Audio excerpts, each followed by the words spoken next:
I asked why these gloves are being used in schools. Because of the low level of force. Plain and simple. Apparently, applying electrical shocks to children is de-escalatory and is also designed to avoid use of force. Covering what the corporate media covers up. The electric shock gloves that Donald Trump's ICE wants to start using on people turns out have already been used against Americans here at home, kids in schools. I'm JT Cestkowski with Status Coup. The kids are from the Omaha school district. This is local reporting here from Nebraska Public Media, where they go with the headline, Omaha police and mayor detail 2 uses of electric shock gloves by school resource officers. If you are not familiar with what these gloves are, welcome.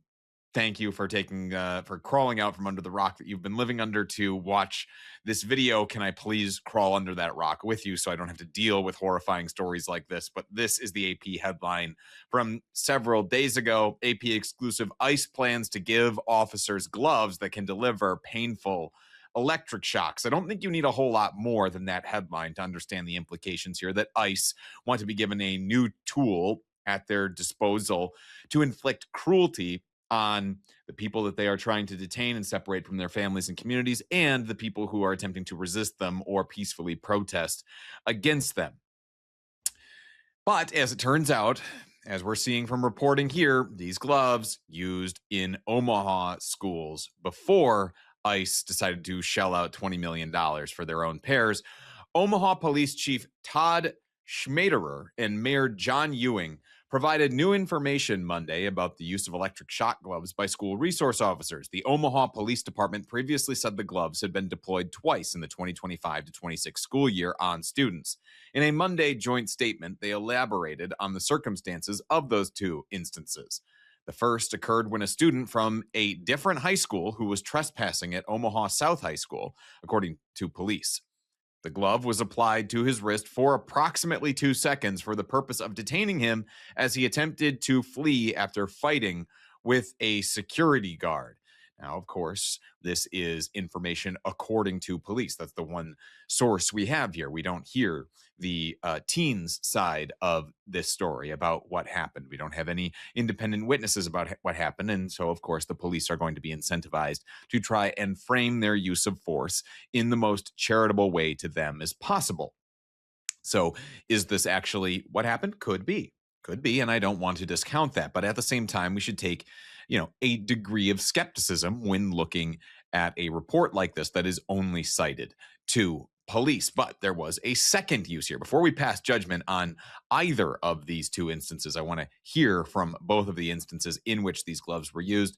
The second glove use occurred at the district's integrated learning program, described by Omaha Public Schools as a specialized program for students with social, emotional, behavioral, and learning deficits. In that case, police said the student made verbal threats and threw a chair at the school security guard. The chair hit the guard in the head, and police said the student also punched the guard in the head. The student was detained after the officer deployed the glove twice, the first time for about a second, and the second time for 2 to 3 seconds. Okay, again, only cited to police there in that report. We don't know anything beyond what happened there. But what I will say here is, do police really not have any other way of dealing with minors, with children, even if they are teens, dealing with children who are going to be usually smaller and weaker than the officers themselves? Do officers not have any other tools at their disposal where they actually have to shell out the money for these gloves, shell out the money for the training on this weapon, and then actually use this weapon on children? Is there no other tool at their disposal here? And in the case of the second incident that we just heard, which was used at a place that is described by Omaha schools as a specialized program for students with social, emotional, behavior, and learning deficits, I will note that this is part of the police reform movement in this country, is to try and get officers to respond to fewer instances where the person that they are responding to could have that social, emotional, behavioral, or learning impairment that could impact their ability to interface with an officer, and the officer is trained to use force. Is that really the kind of response that you want to see, especially against children? This is a question that was actually asked by a local TV station in Omaha of the police department. I asked why these gloves are being used in schools, but not in the general public. I think because of the low level of force. Plain and simple. I don't have taser barbs. I'm not going to spray pepper spray where there's a lot of aftercare. This, as you saw, has lesser effects than each of those areas. Bagley. Aye. Mr. President. Yes. Motion passed 7-0. Last June, the Omaha City Council approved OPD purchasing 40 pairs of the gloves. According to city documents, OPD said that it was making the purchase to give SROs, quote, another use of force option with the goal of de-escalating and preventing use of force situations. Apparently, applying electrical shocks to children, electrocuting children, is de-escalatory and is also designed to avoid use of force. Shocking kids is designed to avoid use of force.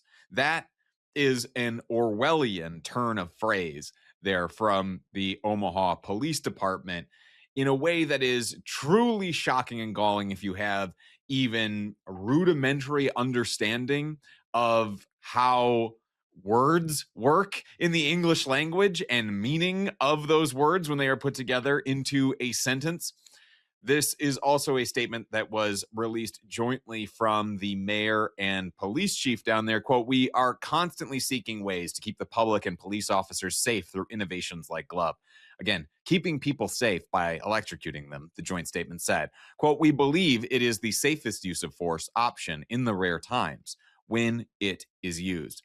The use of the gloves by school resource officers with the Omaha and Bellevue police departments came to light recently after Immigration and Customs Enforcement announced its intent to outfit agents with the technology, which led to increased scrutiny nationwide. And that scrutiny includes us here at Status Coup. If you appreciate us being focused on issues of justice and accountability journalism, please go to statuscoup.com/join. For as low as $5 a month, you go to keep us focused on these issues because we are nearly entirely funded by our viewers like you, because corporations, like the corporations that make these gloves and sell them to police departments, don't want us making videos like this.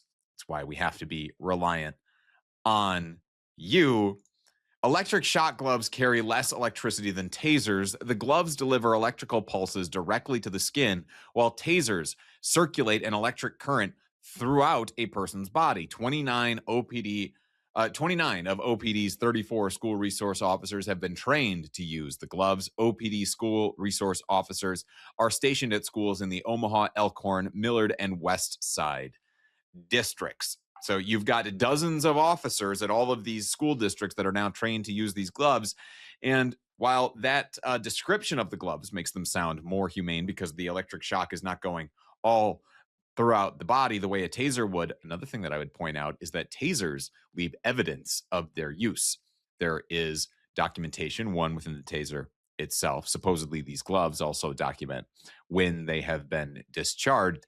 But crucially, a taser leaves marks. It actually leaves holes on a person where the barbs have actually implanted on the skin. These gloves leave no such evidence. So if somebody wants to contest the police's narrative about the use of these gloves, it becomes a lot more difficult when those gloves leave no discernible mark. We're going to continue to follow this story and report more on their uses, not only in Omaha, specifically against children, but also on ICE's adoption of these gloves and of their use of force more broadly, as we have been doing for months on the ground in places like Minneapolis and Chicago, where ICE's reign of terror around this country has left many people separated from their loved ones and communities torn apart. If you support this kind of on-the-ground journalism and accountability journalism, again, go to statuscoup.com/join. For as low as $5 a month, help keep us focused on telling the stories that corporate media covers up.